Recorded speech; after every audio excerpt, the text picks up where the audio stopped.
Hello 8th graders, your new video is for section 9.1 which is covering solids.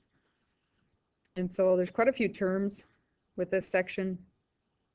I don't have a lot of problems to show you, but you do need to know these terms before you come to class and we talk about it. So first of all, solids, objects that do not lie flat in a plane. So like 3D, a 3D figure. Prism, a solid with two parallel bases that are congruent polygons. Remember, a polygon is just a closed figured shape, right? So no open sides, no cross lines, and no curved lines. And so this one right here that I have shown you, its bases are here, and then on the other end where you can't see, and they have 5 sides, so that is a pentagonal prism. Then you have a pyramid, a solid with exactly one base, which is a polygon. So a closed figured shape. Down here on the bottom is the base. And the main difference between a pyramid and a prism, if you look at these two pictures, is that a pyramid comes to a point right here. I can actually touch the point. On this one I can't. It's an edge. It's not a point. So that's the difference. This one right here would have 6 sides, so it would be a hexagonal pyramid. A cylinder is like a soup can or a pop can, a solid with exactly one circular base and one vertex. Excuse me, I went on to the next one. A cylinder, let's cover that one first. 2 bases that are parallel, congruent circles. So here you have a circle, on the other end you have a circle, and then you have the sides, the lateral surface that connects it. A cone is different from a cylinder because it only has one base, you can see that right here, and it comes to a point, its vertex. Cone is like the bottom of an ice cream cone or a witch's hat.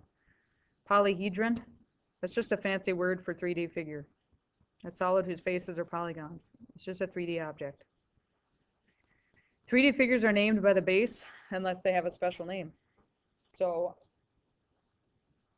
the bases of this one, and it would appear as though the bases are squares.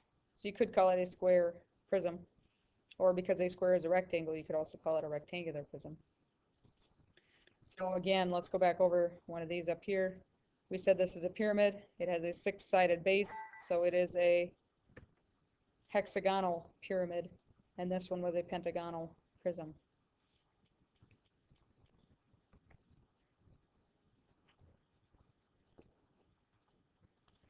So again, you can look at the base and to decide how to name it, unless it has a special name like this cone right here.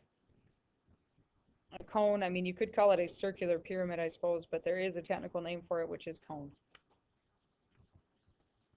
And then the last term here, skew lines. And so skew lines are lines that do not intersect and are not parallel. Do not intersect and are not parallel. So in this cube, if I chose this side right here, I have to find another side that does not intersect it. So I can't use this, can't use this, and I can't use this because it's parallel.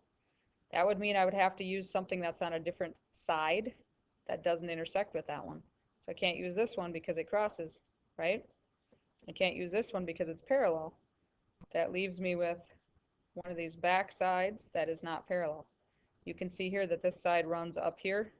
It will never touch this side, and it's not parallel, so that would work. That is an example of skew lines. And so I really don't have any examples to show you, but if you have these basic concepts in mind when you come to class next time I see you, we can move on from there. Have a good night.